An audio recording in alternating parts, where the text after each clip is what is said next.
சக்கரை நோய்க்கு ஆப்ரேஷன் வந்தாச்சு. சக்கரை நோய்க்கு ஆப்ரேஷனா? இது என்ன புது தகவலா இருக்கு அப்படின்னு உங்க மைண்ட் வாய்ஸ் எனக்கு கேக்குது. இந்த ஆப்ரேஷன் பண்ணிட்டா சக்கரை குறைஞ்சிருமா? அப்ப சர்க்கரைக்கு மாத்திர இன்சுலின்லாம் இனி போட வேண்டாமா அப்படிங்கறத பத்தி விரிவா இந்த வீடியோல நான் பேச போறேன். இந்த வீடியோவை ஆரம்பத்திலேருந்து முடிவு வரைக்கும் ஸ்கிப் பண்ணாம பாருங்க. அப்பதான் நான் என்ன சொல்ல வர்றேன் அப்படிங்கிறது உங்களுக்கு புரியும். சர்க்கரைக்கு எதுக்குங்க ஆப்ரேஷன்? அது ஒரு சின்ன குறைபாடு தானே அப்படின்னு சில பேர் நினைப்பீங்க. ஆனா சில பேருக்கு இதை பண்ணியே ஆகணும். அது யாரு அப்படிங்கறத இந்த வீடியோல அடுத்தடுத்து உங்களுக்கு விரிவா சொல்றேன். இந்த ஆபரேஷன் பண்ணிக்கிட்ட ஒருத்தருடைய வாழ்க்கை எப்படி கம்ப்ளீட்டா மாறிடுச்சு அப்படிங்கறதையும் தொடர்ச்சியா நான் உங்கள்கிட்ட சொல்றேன். நான் டாக்டர் மணிவண்ணன், காரைக்குடியில ஸ்ரீ பார்வதி சக்கரை நோய் மருத்துவமனை என்ற பெயரில் மருத்துவமனை நிறுவி கடந்த 35 வருஷமா நடத்திட்டு வரோம். இன்னைக்கும் ஆயிரக்கணக்கான சர்க்கரை நோயாளிகள் எங்க மருத்துவமனைக்கு வந்து வைத்தியம் பார்த்து நல்ல உடல் நலத்தோட ஆரோக்கியத்தோட இருக்கிறாங்க. எங்க மருத்துவமனையில செயல்படும் சக்கரை கால் புண் சிகிச்சை மையம் இதுவரைக்கும் 4600க்கு மேற்பட்ட சக்கரை புண்ணை ஆத்தி இருக்கு. அது பற்றி நீங்க போட்டோ ஆதாரத்தோட பார்க்கணும்னா இந்த டிஸ்பிளேல தெரிகிற எங்களுடைய வெப்சைட்டுக்கு போய் அங்க பிளாக்ல போய் கேஸ் ஸ்டடின்னு கிளிக் பண்ணுங்க. நீங்களே அதை போட்டோ ஆதாரத்தோட பார்க்க முடியும். எங்க சேனல் அறிவியலுக்கு புறம்பா எந்த செய்தியும் சொல்றது இல்ல. முழுக்க முழுக்க மருத்துவ அறிவியலை அடிப்படையாக கொண்டுதான் ஒவ்வொன்றையும் உங்கள்கிட்ட நான் சொல்றேன். அதனால எங்க சேனலை சப்ஸ்கிரைப் பண்ணி பாருங்க. உங்க நண்பர்கள் உறவினர்களுக்கும் ஷேர் பண்ணி சப்ஸ்கிரைப் பண்ணி பார்க்க சொல்லுங்க. காரைக்குடியில ஒரு விஐபி, நல்ல சாப்பாட்டு பிரியர். எங்க ஆஸ்பத்திரியில ஒரு கணக்கு வச்சிருப்போம். இவர் எவ்வளவு சாப்பிட்றாரு, நல்ல சாப்பாட்டு பிரியரா அப்படின்னு கண்டுபிடிக்கிறதுக்கு ஒரு கணக்கு வச்சிருப்போம். வந்த உடனே நான் கேட்கறது வந்து எத்தனை இட்லி சாப்பிடுவீங்க அப்படின்னு கேட்போம். சில பேர் 3 இட்லிமாங்க, சில பேர் 5 இட்லி அப்படின்னு சொல்லுவாங்க. இவர் வந்து 10 இட்லி காலையில சாப்பிட்டுருவேன் அப்படின்னு சொல்லுவார். அதுவும் ஞாயிற்றுக்கிழமை குடல் குழம்பு அந்த மாதிரி இருந்துச்சுன்னா 15 இட்லி வரைக்கும் சாப்பிடுவேன் அப்படின்னு சொல்லிடுவார். இந்த இட்லிங்கிறது ஒரு கணக்கு தான். எந்த அளவுக்கு அவங்க சாப்பாட்டு மேல பிரியமா இருக்கிறாங்க, சாப்பாடை எப்படி கட்டுப்பாட்டுல கொண்டுட்டு வரணும் அப்படிங்கிறதுக்காக எங்க ஹாஸ்பிட்டல்ல பயன்படுத்துற ஒரு சின்ன டூல் தான். நான் வந்து அதிகபட்சம் 30 இட்லி சாப்பிட்ற நோயாளியை கூட பார்த்திருக்கிறேன். அவர்கிட்ட அனுமதி கேட்டுட்டு தான் அந்த வீடியோவை நான் பதிவு பண்ணேன். அவருக்கு வந்து அவருடைய உயரத்துக்கு ஏற்ப அவருடைய எடை வந்து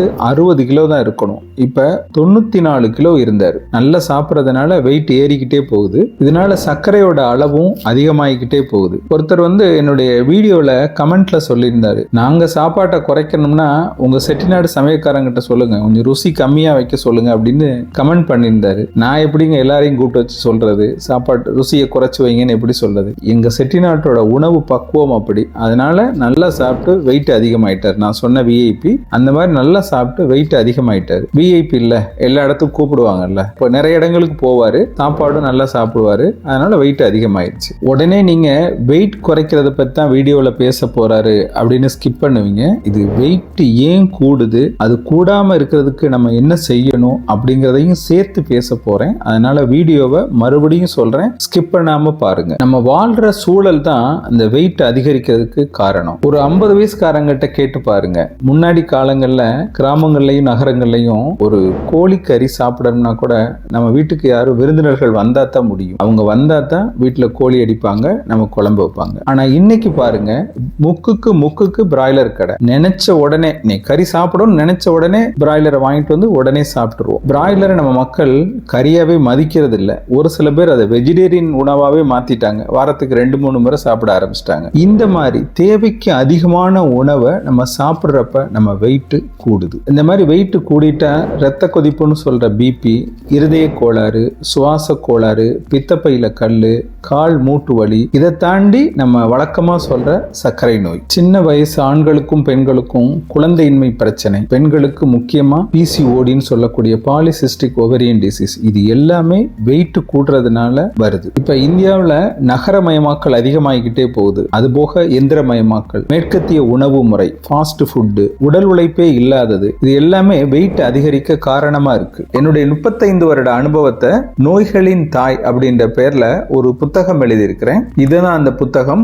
இந்த புத்தகம் உங்களுக்கு வேணும்னா கீழ்கண்ட போன் நம்பர்ல தொடர்பு கொண்டு கொரியர் மூலம் இந்த புத்தகத்தை பெற்றுக்கொள்ளலாம். இதே நம்பருக்கு புக் வேணும் அப்படின்னு சொல்லி ஒரு வாட்ஸ்அப் மெசேஜ் அனுப்புங்க, நாங்களே உங்களை காண்டாக்ட் பண்றோம். உங்க உடல் எடை எவ்வளவு அப்படிங்கறத கிலோவிலையும், உங்களுடைய உயரம் என்ன அப்படிங்கறது சென்டிமீட்டர்லையும் கமெண்ட்ல சொல்லுங்க. உங்க உடல் எடை அதிகமா இருக்கா அப்படிங்கறத நான் சொல்றேன். சோம்பேறித்தனமான வாழ்க்கை முறை, அளவுக்கு அதிகமான உணவு, சில பேருக்கு மரபியல் ரீதியாகவும் இந்த உடல் எடை அதிகமாகுது. இந்த மாதிரி அளவுக்கு அதிகமா சாப்பிட்ற உணவுனால நம்மளுடைய உடம்புல கொழுப்பு சத்து அதிகமாகுது. அந்த கொழுப்பு சத்து சதைக்குள்ள போய் ஊடுருவி நம்ம உடல் எடை அதிகரிச்சுக்கிட்டே போகுது. கொழுப்பு சத்து அதிகமா நம்ம சதையில படிகிறதுனால நமக்கு இன்சுலின் எதிர்ப்பு தன்மை உருவாகுது. இந்த இன்சுலினோட எதிர்ப்பு தன்மையினால நமக்கு சர்க்கரை வருது. அது போக 60 கிலோ இருக்க வேண்டிய ஒருத்தர் 100 கிலோ இருந்தார் அப்படின்னா அந்த 30 கிலோவுக்கு எக்ஸ்ட்ரா இன்சுலின் சுரக்கிறது இல்லை. இன்சுலின் பற்றாக்குறையினாலும் ஒருத்தருக்கு சர்க்கரை வியாதி வருது. வளர்ந்த நாடுகளில் ஒன்று பிரிட்டன்.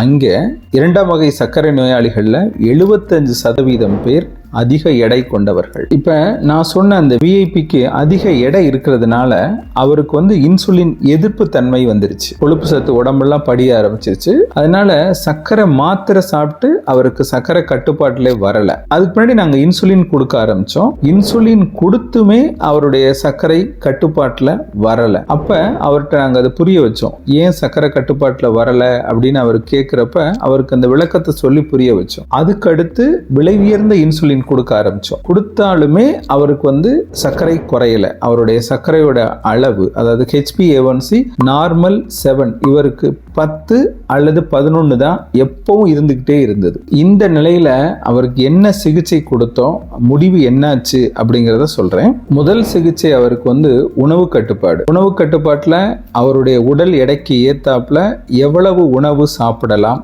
அதிக கொழுப்பு சத்துள்ள எண்ணெயில பொரிச்சது, எண்ணெயில வறுத்தது இதெல்லாம் சாப்பிடக்கூடாது அப்படின்னு அவருக்கு அட்வைஸ் பண்ணி எங்க உணவு கட்டுப்பாட்டு ஆலோசகருடைய அறிவுரையின் பேர்ல அவருக்கு ஒரு இன்னென்ன சாப்பிடலாம் இன்னென்ன சாப்பிடக்கூடாதுன்னு அப்படின்னு ஒரு பட்டியலை அவருக்கு கொடுத்தோம். எங்க மருத்துவமனையில இந்த மாதிரி அதிகமா வெயிட் இருக்கவங்களுக்கு வெயிட்டை குறைக்கிறதுக்காக மை ஃபிட் அப்படின்ற ஒரு ப்ரோக்ராம் வச்சிருக்கோம். ஒரு ஸ்பெஷல் அப்ளிகேஷன் மூலமா அவங்கள தொடர் கண்காணிப்புலேயே நாங்க வச்சிருப்போம். தொடர்ச்சியா அவங்களுக்கு எவ்வளவு எடை இருக்கணும், இப்ப எடை எவ்வளவு இருக்கிறாங்க, அவங்களுக்கு ஏத்த உணவு பட்டியலை நாங்க தயார் செஞ்சு கொடுத்து அதை அவங்க சரியா பின்பற்றாங்களா அப்படின்னு அந்த ஆப் மூலமா நாங்க கண்காணிச்சு வருவோம். அவங்க டெய்லி எவ்வளவு சாப்பிடுறோம் அப்படின்னு போட்டோ எடுத்து எங்களுக்கு அனுப்பிச்சிருவாங்க. அந்த போட்டோவை பார்த்து இவ்வளவு கலோரி நீங்க சாப்பிடணும், ஆனா இன்னைக்கு கூட சாப்பிட்டு இருக்கீங்க அப்படின்னு அவங்களுக்கு எச்சரிக்கை சொல்லுவோம். அதற்கு ஏற்ப அவங்க உணவு முறையை அடுத்த நாள் மாத்திக்கிடுவாங்க. இந்த மாதிரி ஒரு தொடர் கண்காணிப்பு வளையத்திலே அவங்கள வச்சிருப்போம். அப்படி வச்சுக்கிட்டே வர்றப்ப ஒரு 3 இருந்து 6 மாசத்துல நல்ல வெயிட் ரிடக்ஷன் வர ஆரம்பிச்சிடும். இந்த விஐபியையும் அந்த கண்காணிப்பு வளையத்துல தான் வச்சிருந்தோம். வாரத்துக்கு 2 நாள் அதுக்குள்ள கரெக்டா இருப்பாரு. மிச்சம் 5 நாள் அங்க ஃபங்க்ஷன் இங்க ஃபங்க்ஷன் அப்படின்னு போயிட்டு சாப்பிட்டு வந்துருவாரு. ஏன்னா விஐபி இல்ல, பல இடங்களுக்கும் கூப்பிடுவாங்க. அதனால அங்கங்க போய் சாப்பிட்டுட்டு வந்துருவாரு. அதனால அவருக்கு எடை குறையவே இல்லை. வெயிட்டை குறைக்கணும் அப்படின்னா முதல்ல மன உறுதி இருக்கணும். நம்ம இவ்வளவு நாள் நல்லா சாப்பிட்டோம், இனிமே சாப்பிடக்கூடாது, இந்த நோய்கள்ல இருந்து நம்ம வெளியே வரணும் அப்படின்னா நம்ம வெயிட்டை குறைக்கணும் அப்படின்ற ஒரு மன உறுதி இருக்கணும். இந்த மன உறுதி, உடல் உழைப்பு, சாப்பாடு கட்டுப்பாடு இது எல்லாம் சேர்ந்துதான் வெயிட்டை குறைக்க முடியும். இவர் உடற்பயிற்சியும் செய்யறது இல்லை. அவருக்கு 3மே இல்லை. மன உறுதியும் இல்லை, உடற்பயிற்சியும் செய்யறதில்ல, உணவு கட்டுப்பாடும் இல்லை. அதனால அவர் வெயிட் குறையவே இல்லை. அடுத்து அவருக்கு நாங்க முயற்சி பண்ணது மாத்திரை கொடுத்து வெயிட்டை குறைப்போம் அப்படின்னு சொல்லிட்டு மாத்திரைக்கான ட்ரீட்மெண்ட்டை கொடுத்தோம். மாத்திரை கொடுத்துமே ஒரு 3-4 மந்த்ஸ் நாங்க வெயிட் பண்ணி அவருடைய வெயிட் எல்லாம் மெஷர் பண்ணிக்கிட்டே வர்றோம். அதுவும் ஒர்க் அவுட் ஆகல. ஏன்னா அவர் பாட்டுக்கு சாப்பிட்டுட்டு இருந்தார்ல, அதனால அதுவும் ஒர்க் அவுட் ஆகல. அவருடைய எடை 102 கிலோவுக்கு போயிருச்சு. சர்க்கரையோட அளவும் கூடிருச்சு.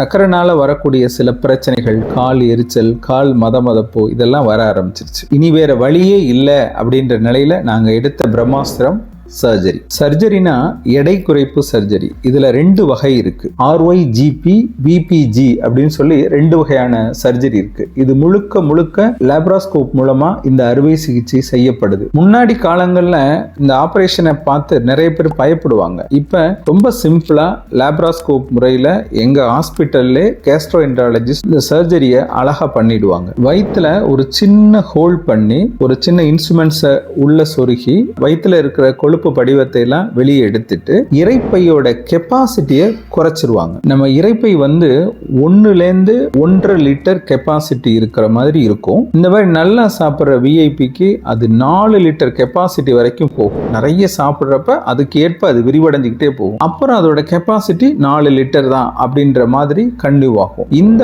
ஆபரேஷன்ல ஒரு சின்ன ரப்பர் பேண்ட் போட்டு அதோட கெப்பாசிட்டியை குறைச்சிருவாங்க. அதாவது பழையபடி அந்த 1.5 லிட்டருக்கு கொண்டு போயிருவாங்க அல்லது 1 லிட்டரா குறைச்சிருவாங்க. கொஞ்சம் சாப்பிட்டாலும் அவருக்கு நிறைய சாப்பிட்ட ஒரு திருப்தி கிடைச்சிரும். 15 இட்லி சாப்பிட்றவருக்கு 3 அல்லது 4 இட்லி சாப்பிட்டாலே வயிறு ஃபுல்லாயிரும். அதுக்கு மேல சாப்பிட முடியாது. இந்த ஆபரேஷன் பண்ணவங்களுடைய உடல் எடையில 40-70% ஒரு வருஷத்திலே குறைய ஆரம்பிச்சிடும். இந்த விஐபிக்கு நாங்க ஆபரேஷன் பண்றப்ப இருந்த எடை 102. ஒரு வருஷம் கழிச்சு அவருடைய உடல் எடை 76. எடை குறைய குறைய அவர் சதைக்குள்ள படிஞ்சிருக்க கொழுப்பு சத்தும் கொஞ்சம் கொஞ்சமா கரைய ஆரம்பிச்சிரும். அதனால அவருடைய இன்சுலின் எதிர்ப்பு தன்மையும் குறைய ஆரம்பிச்சிருச்சு. அதுக்கு முன்னாடி அவருக்கு இன்சுலினே தேவைப்படல. வெறும் மாத்திரையாலே அவர் சர்க்கரை கட்டுப்பாட்டுல வந்துருச்சு. இந்த ஆபரேஷன் பண்றப்ப அவருடைய வயசு 62. இப்ப அவருடைய வயசு 69. 7 வருஷம் ஆச்சு இந்த ஆபரேஷன் பண்ணி. சர்க்கரை மாத்திரை 1 மட்டும் சாப்பிட்டுக்கிட்டு நல்ல உடல் நலத்தோட இருக்கிறார். இந்த ஆபரேஷன்லாம் எனக்கு வேண்டாம், நான் உணவு முறையிலே கட்டுப்பாட்டுல இருக்கிறேன் அப்படின்னு நினைக்கிறவங்க வேலியோ டயட் கீட்டோ டயட்டை பத்தி நான் போட்டிருக்க வீடியோ ஃபர்ஸ்ட் கமெண்ட்ல லிங்க்ல இருக்கு, போய் பார்த்து தெரிஞ்சுக்கலாம். அக்கறை காட்டினால் சர்க்கரை குறையும்.